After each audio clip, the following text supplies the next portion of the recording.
What's going on, y'all? Thanks for checking in the Callie's Take. You know what to do. Hit that like, subscribe button. Also hit that notification bell just so you can get the newest and the bonus content first.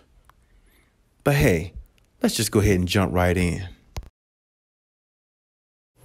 You know, it looks like John Wall has came out. Of course, I spoke on this in the video about John Wall speaking about, suicidal thoughts and things like that, which we definitely don't want to hear because it's just not encouraging, and it's not even something we want to hear about anybody of the problems that they're going through, because, that's a real serious thing, and it's beyond basketball. It's beyond a lot of things that we cherish in life, and it's just one of those touchy subjects and situations that, we have to respect for anybody who's going through it at that time.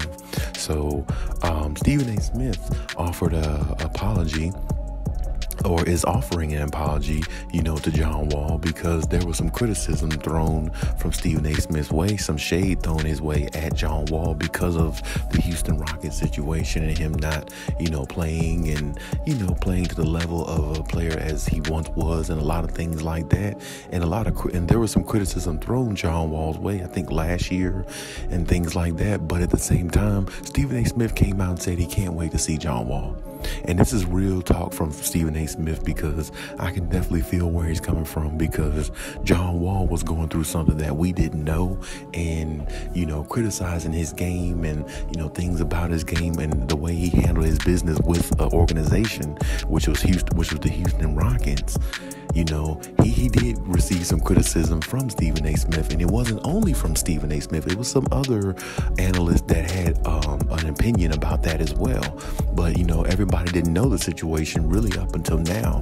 And, there's a lot more people feeling sorry for John Wall because of what he was going through, rather than, speaking out against him. And rightfully so, because this man was going through something we didn't realize, we didn't know about, we didn't recognize, and we didn't know that was even a factor.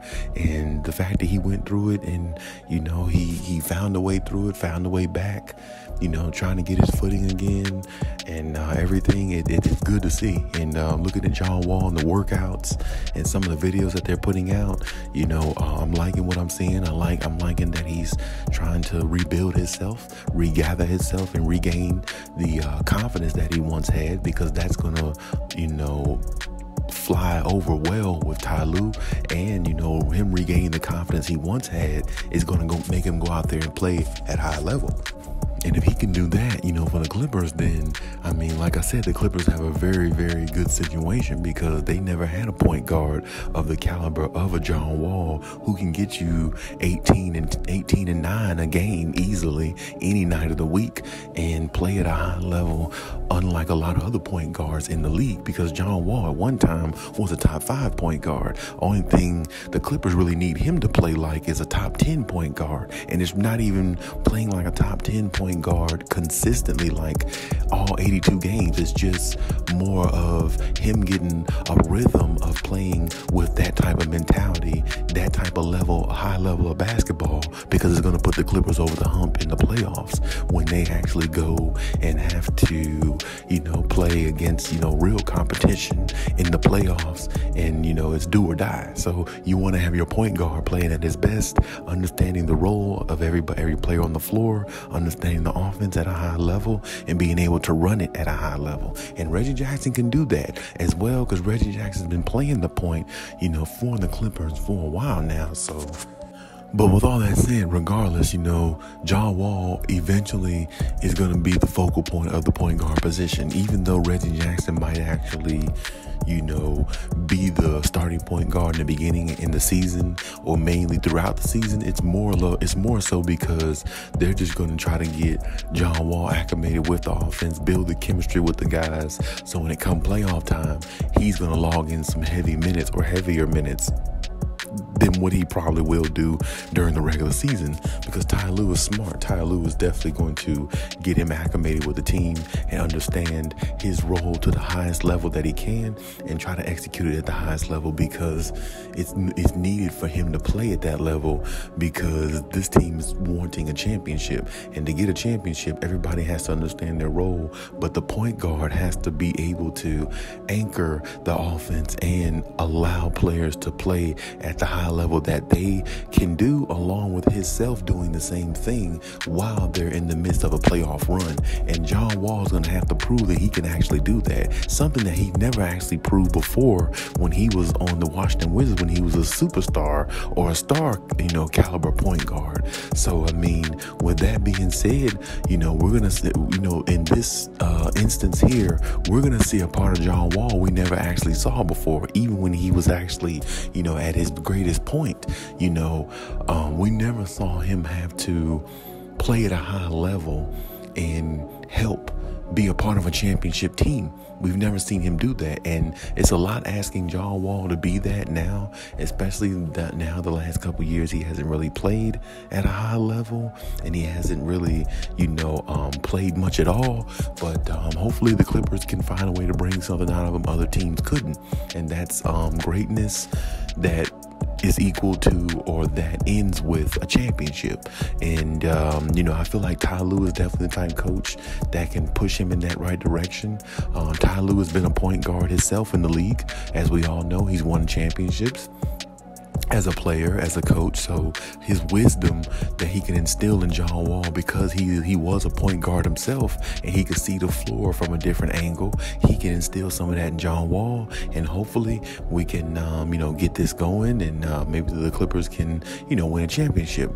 But not to get too far off topic, I really hope that John Wall goes out there and ball out, because a lot of criticism came his way, and I'm really glad Stephen A. Smith decides to wants to apologize to John Wall once he see him, because hearing about suicidal type thoughts and things like that, we don't know if John Wall still thinks those type things here and there. We don't know if he still has symptoms of those type thoughts, of issues or things like that. So you definitely want to be careful with that. Definitely got to be real careful. That's one of those real grayed out areas that you don't need to go in or don't need to get near, because that's one of those situations where people can take that the wrong way, and then things can go haywire. So definitely gotta be careful with that situation. And I definitely think Stephen A. Smith is being a grown man for wanting to apologize, and see him personally and apologize. And I feel like it'll mean a lot to John Wall, and I feel like it means a lot to the sports community, the sports world,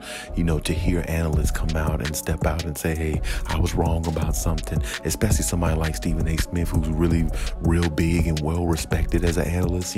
For him to even come out and say something like this, it's definitely good to hear, and it's definitely even better to hear in regards to John Wall's situation, because now we know what he went through. We got to really, be honorable of that, and just be happy the fact that he's still able to go out there and play, and, be happy for him that he's able to go out there and play and get a lot of things off his mind that's actually bothering him now, or that bothered him before. So, shout out to John Wall, for, keeping his head on straight, being back in the league, getting on the Clippers. Hopefully he goes out there and shows the world what he still got, and hopefully the Clippers, go out there and execute the plan, which is, go out there and, win and be the best team they can be, and possibly win a championship. If that happens, then, the NBA world will change. And on top of that, I'd say John Wall's life really definitely would change if that happens, because he went from suicidal thoughts, things like that, all the stuff he was going through with injuries, to getting a satisfaction and winning a championship. Not saying championships makes up for everything he went through, but it does justify that, you went through hard times, and that's a part of life. But there is some joy. There is some joy in the end. There is a residual to look for.